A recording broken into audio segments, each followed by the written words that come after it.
Rome did not fall in a single night. There was no final trumpet.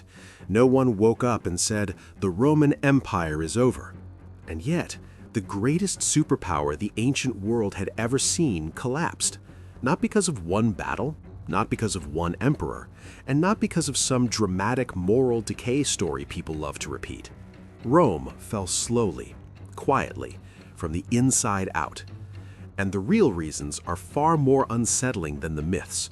Because when you strip away the legends, what happened to Rome doesn't just belong to the past, it feels disturbingly familiar. And by the end of this documentary, you'll understand why the Roman Empire really fell, and why its story still matters today.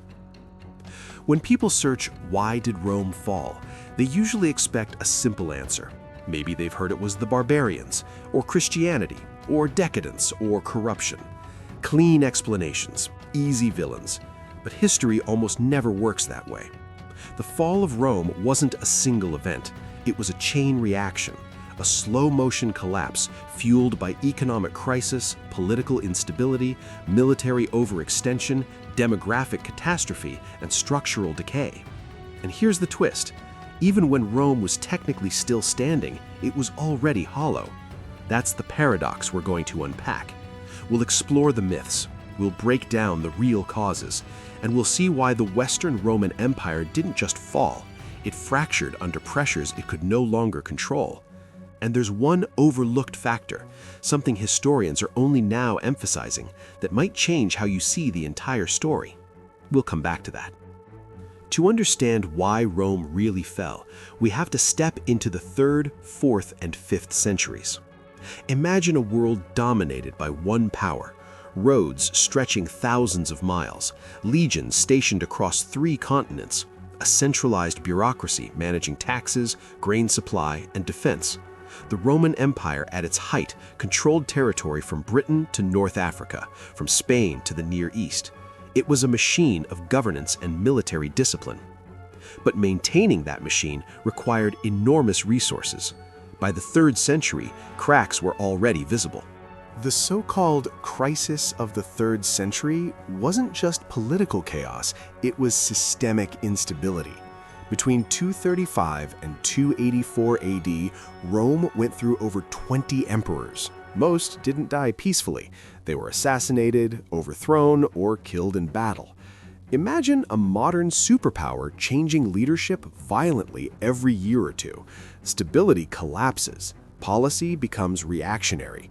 Armies choose emperors. Loyalty shifts. Civil wars erupt. Each internal conflict drained manpower and money. At the same time, the empire's borders were under constant pressure. Germanic tribes along the Rhine and Danube tested the frontiers. The Sasanian Persians challenged Rome in the east. Defending such vast territory meant maintaining a massive standing army. That required taxes, and taxes required a functioning economy. Here's where things start to tighten like a noose. Rome's economy had always depended heavily on conquest. New territories meant new wealth, slaves, and tribute. But by the 3rd century, expansion had stalled. There were fewer new provinces to exploit. Revenue slowed, yet military expenses increased. To compensate, emperors debased the currency, reducing the silver content in coins to stretch resources. The result? Inflation. Prices soared. Trust in the currency eroded. Trade suffered. Economic instability deepened. This is one of the least dramatic but most devastating causes of Rome's fall: structural economic decay. Not a flashy invasion, not a cinematic betrayal, just math. When state spending outpaces revenue for decades, something breaks. And while all of this unfolded, Rome faced another invisible enemy: disease. The Antonine Plague in the 2nd century and later the Plague of Cyprian in the 3rd century likely killed millions. Entire regions were depopulated, fewer taxpayers, fewer recruits for the army, lower productivity. Epidemics don't just kill people, they destabilize systems. Some modern historians, drawing on climate data and epidemiological studies, argue that environmental and biological pressures were far more significant than previously acknowledged. That overlooked factor we mentioned earlier, it may be climate volatility.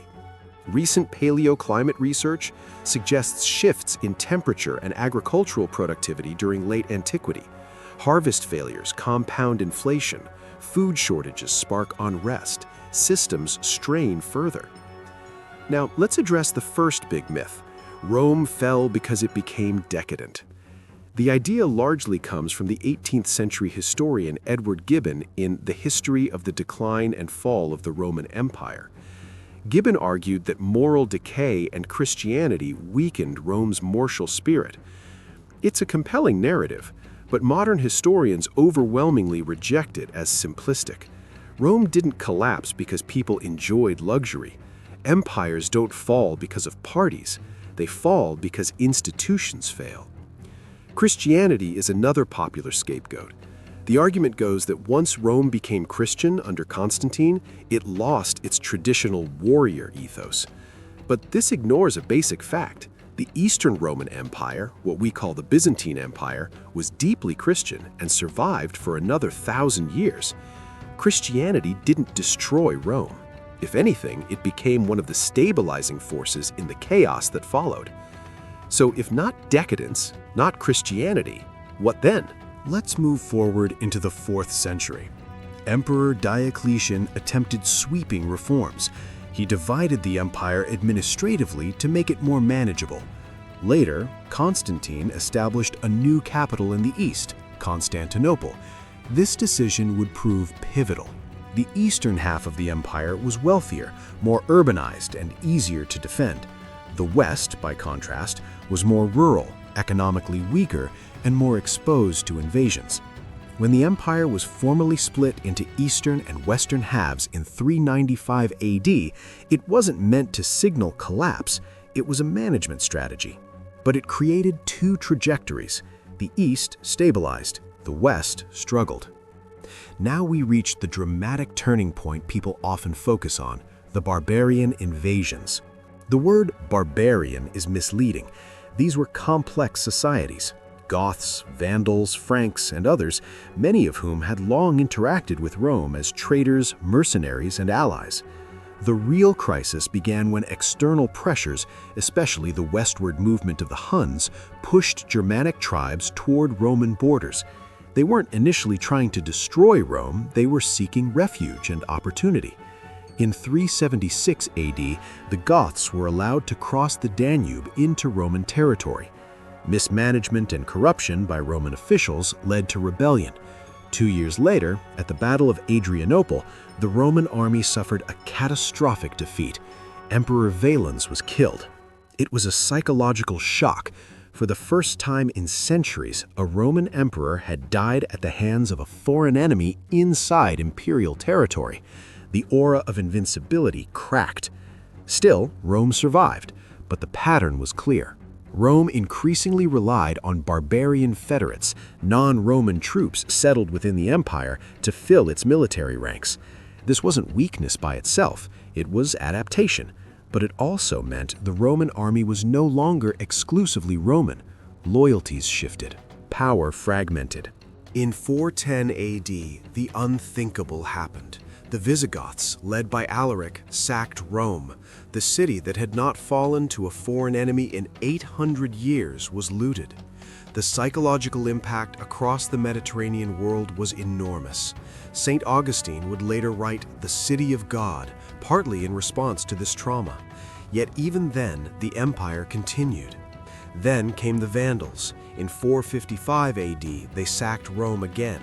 Meanwhile, Roman authority in Britain had collapsed. Gaul was slipping away. Spain fragmented.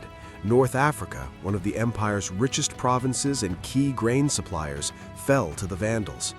Losing North Africa was catastrophic. It crippled the Western Empire's revenue base. Without grain shipments and tax income, sustaining armies became nearly impossible.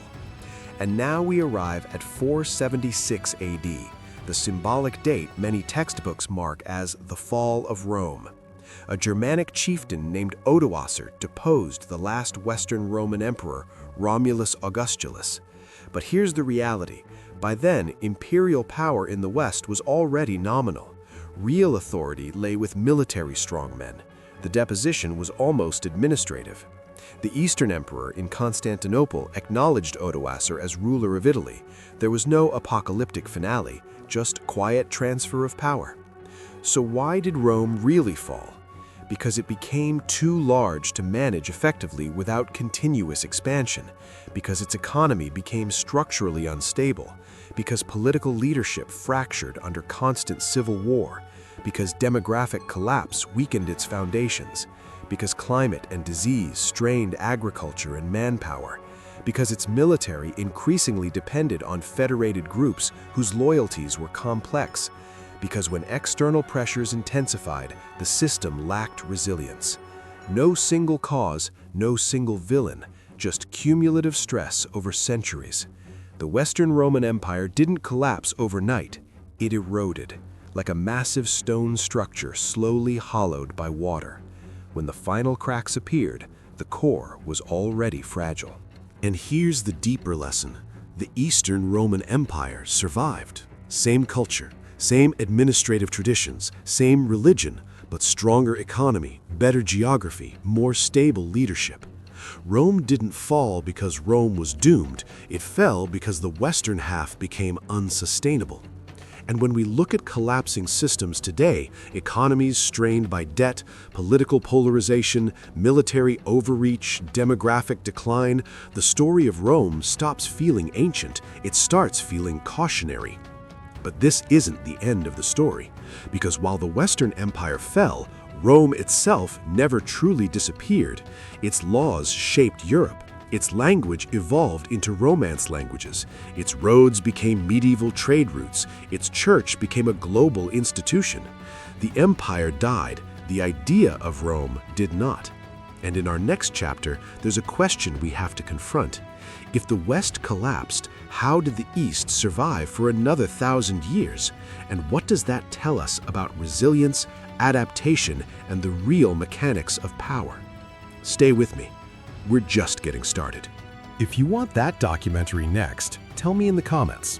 And if this deep dive into the real causes of Rome's fall gave you a new perspective, make sure to like the video, subscribe to the channel, turn on notifications, and share it with someone who loves ancient history, Roman history, or stories about the rise and fall of empires. Your support helps us keep producing full-scale historical documentaries like this one. And remember, Rome didn't fall in a day. It faded. The real question is, what can we learn from it? See you next video.